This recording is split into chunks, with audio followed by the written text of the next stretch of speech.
Menina, que isso? Só uma gripezinha. Histeria isso aí, viu? Besteira. Se você acabou de chegar nesse canal, meu nome é Jana Viscardi, eu mesma, dona e proprietária desse modestíssimo espaço. Sejam todos muito bem-vindos. Você pode me acompanhar em todas as redes sociais, em especial Instagram, Twitter e YouTube, e pode patrocinar a produção de conteúdo desse canal através do padrim.com.br/Jana Viscardi. Aproveito para agradecer quem patrocina o meu canal e agradeço também a você que me acompanha de vários lugares do Brasil e do mundo. Eu espero que vocês estejam bem. E obrigada por compartilhar, curtir, comentar e saber a importância de todas essas coisas para que esse canal se mantenha aqui produtivo e vivo mesmo, atuante. Vamos lá! Quando você precisa negar uma coisa que existe, como é que você faz? Se essa coisa existe, será que você desvia um pouquinho a atenção das pessoas? Será que você diz que tem, mas não é bem assim? Qual é esse exercício? Se você quer saber como negar uma coisa, mesmo diante da concretude dos fatos e da presença da existência daquela coisa, o meu convite para você é assistir os pronunciamentos do Jair Bolsonaro falando sobre o caso da pandemia de coronavírus. É um exemplo bom e significativo de como não fazer as coisas em um caso de pandemia, mas é também um exemplo muito importante para mostrar o quanto discursos realmente importam para políticos. No caso grave como a gente vive hoje da pandemia no mundo e da maneira como os líderes têm falado sobre isso, a posição de Jair Bolsonaro, o ocupante do cargo à presidência, não choca, mas impressiona pela característica alienadora. Eu me explico aqui, porque inclusive Jair Bolsonaro disse que ele tem a obrigação de passar um tom de tranquilidade e evitar o pânico. E é interessante a gente olhar aí sob esse prisma, porque quando ele diz que ele precisa passar um tom de tranquilidade, eu acho que tá faltando gente na equipe dele para mostrar para ele o que é o tom de tranquilidade.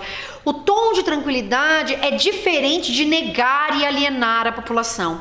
É evidente que o papel de um governante, e ninguém jamais negaria isso, o papel do governante é ter tranquilidade, serenidade e seriedade para lidar com situações como a que vivemos agora. E quando ele diz isso, fica até difícil para você dizer não é bem assim. Porque na verdade o problema não é assumir um tom de tranquilidade. O problema é, com a desculpa de um tom de tranquilidade, negar a existência de uma grande crise de saúde que não só o Brasil, mas o mundo vive.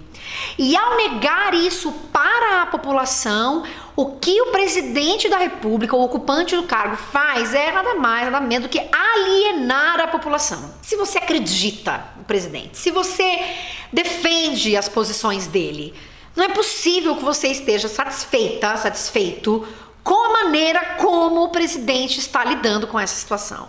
E não é possível que você siga defendendo esse posicionamento negacionista dele. E aí, esse jeito de fazer a negação é muito importante aqui. Porque ele não está dizendo que o coronavírus não existe. Ele está dizendo que o coronavírus é mais uma histeria. Ele está dizendo que o coronavírus é uma gripezinha que não vai derrubá-lo. Ao dizer isso, ele tira o foco do olhar de que a gente pode viver uma grande crise que é de saúde pública, que pode gerar outros grandes problemas, como já aconteceu em outros países. Quando a gente vê, por exemplo, a economia dos outros países ruindo, é porque é inevitável que isso aconteça. Afinal de contas, você tem um monte de gente ficando doente, você tem o Estado precisando parar as coisas. E é aqui que está. Ele dizer em entrevista que é uma gripezinha que não vai derrubá-lo, pouco nos interessa. Primeiro ele negou que tivesse coronavírus, fez 2 testes, disse que não era. Agora ele diz que pode ser que esteja infectado. E aí ele diz que uma gripezinha não vai derrubá-lo. Pode não derrubá-lo porque ele tem acesso aos melhores hospitais e pode tratar muito rápido esses sintomas. No entanto, ele não está sozinho no mundo. Ele é o presidente do Brasil. E essa tranquilidade que ele deveria passar para a população vem através de políticas públicas emergenciais que cuidem dos mais vulneráveis, que cuide de todos, mas que cuide dos mais vulneráveis. Vem através de um pronunciamento que diga: fiquem em casa. O que ele fez em contrapartida foi dizer: é absurdo fechar as igrejas. Quando ele diz isso, ele autoriza as pessoas a irem às igrejas. Ele reforça as pessoas que querem ir às igrejas que elas podem ir às igrejas. Ele não é qualquer pessoa, não me importa ele ter ou não coronavírus e saber se isso vai derrubá-lo ou não. Não se trata de uma coisa egóica, mas essa negação da gravidade do problema, a negação do coronavírus por essa via discursiva que é de quem diz que tem, mas não é lá para tanto, é de uma irresponsabilidade porque leva as pessoas às igrejas, leva as pessoas às ruas, mantém as pessoas em seus trabalhos porque elas não podem e não conseguem negociar com seus patrões, o que faz que o índice de contágio aumente. Você não precisa ser biólogo, infectologista, como é o maravilhoso Átila, caso você não acompanhe, vá acompanhar, para saber disso. Tem notícias para todo lado, mas quando o próprio presidente não veicula essa informação, ele presta um grande desserviço e ele coloca a comunidade em risco. Então observe como é significativo, né, o olhar sobre o discurso mesmo, essa forma de negar que não nega. E é uma estratégia, porque lá adiante, quando o caos já estiver mais ainda instaurado em função do coronavírus, ele vai poder dizer: eu não tinha como adivinhar, eu não tinha como saber. É uma estratégia que te coloca no lugar de sempre poder se defender para aqueles que te interessam. E esse discurso é também uma estratégia para te colocar ao lado dos seus pares. Quando ele não quer fechar uma igreja, é porque o Silas Malafaia não quer fechar uma igreja, que é um aliado dele. Então ele quer manter o apoio a essas figuras e negar apoio à população. Veja o quanto esse discurso é problemático, porque ele apoia politicamente uma figura religiosa e nega com isso o apoio às comunidades que frequentam igrejas e de todo tipo de congregação no Brasil. Para além disso, tem uma outra coisa. Tem um tom de dizer que não é tão grave e com isso não tomar medidas drásticas que podem prejudicar ainda mais a economia, e parece que há um ego enorme aí em torno da tal da economia que já vinha em frangalhos. Então eu não posso deixar essa economia ruir. Dica, já tá ruindo, viu, gente? Já tá ruindo. Já ruiu, na verdade. E aí o que você faz é entrar em conflito com governos dos estados, porque eles sim estão tomando medidas em vários estados para frear o contágio, mesmo diante de um cenário em que a economia vai para o beleléu. E aí eu tô dizendo tudo isso para você observar quais são as atitudes políticas de Bolsonaro diante desse cenário e os discursos de Bolsonaro. Observe então que não é simples, essas figuras elas estão constantemente politicando e colocando com isso vidas em risco. A escolha de Bolsonaro é falar de histeria. Ele fala muitas vezes, numa entrevista que ele deu recentemente no Ratinho, por exemplo, ele usou a palavra histeria pelo menos 3 vezes. Isso minimiza e aliena. Ele chamou de gripezinha. Isso significa, de novo, gente, que o que Bolsonaro está fazendo é apoiar a alienação. E é assim que ele nega a pandemia, chamando de gripezinha e dizendo que, bom, algumas pessoas vão mesmo morrer, mas... E aquela família que não tem condições de se manter, essa pessoa precisa trabalhar para alavancar a economia. E aí ele coloca sobre as famílias a responsabilidade de uma coisa que é dele.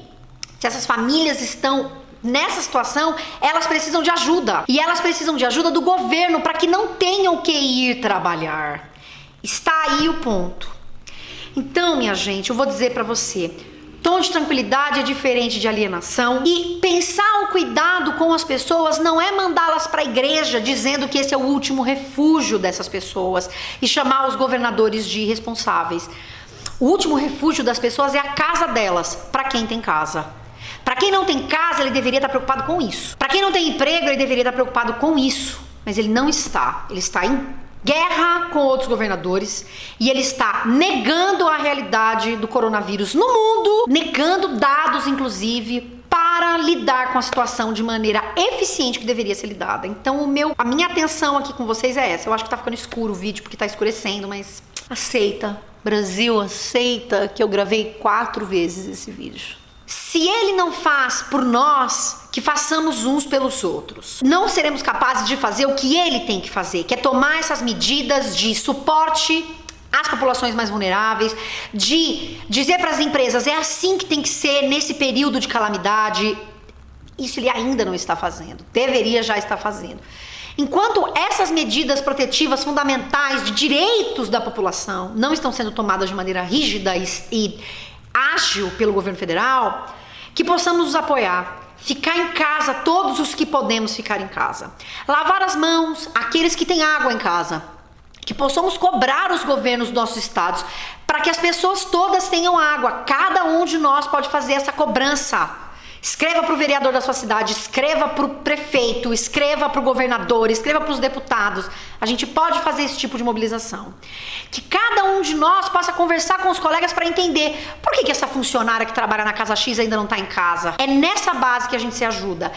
Você que ainda está trabalhando, como é que é a situação no seu sindicato? Como é que o sindicato articula para que você não tenha que ir trabalhar? Porque você não deveria estar trabalhando, a não ser que você esteja nessas funções aí fundamentais, como médicos, enfermeiros, assistentes de enfermagem e tantas outras aí, profissões que demandam que as pessoas saiam de casa. É isso. Vamos nos apoiar uns aos outros, na maneira do que for possível, cobrar aqueles que precisam ser cobrados e atentar para esses discursos que negam a gravidade de um problema que é tão sério. Essa é a responsabilidade dele. As mortes que virão estão sob as costas de Jair Bolsonaro, porque é ele quem nega, não somos nós. Tchau, tchau. Ele pode, com isso, estrategicamente, dizer lá no futuro que ele não negou, que ele subestimou, quando na verdade, olhando para já o hoje, o que ele está fazendo é uma completa irresponsabilidade, porque os números estão aí, as projeções estão todas aí, e ele tem acesso a isso muito antes que todos nós. Então ele já sabe o caos que estará instaurado no Brasil. Então ele deve aprender a se comunicar com a população, ao invés de dizer que é gripezinha, de pedir que as pessoas fiquem em casa, e estabelecer regras que permitam que as pessoas fiquem em casa, tá? É isso.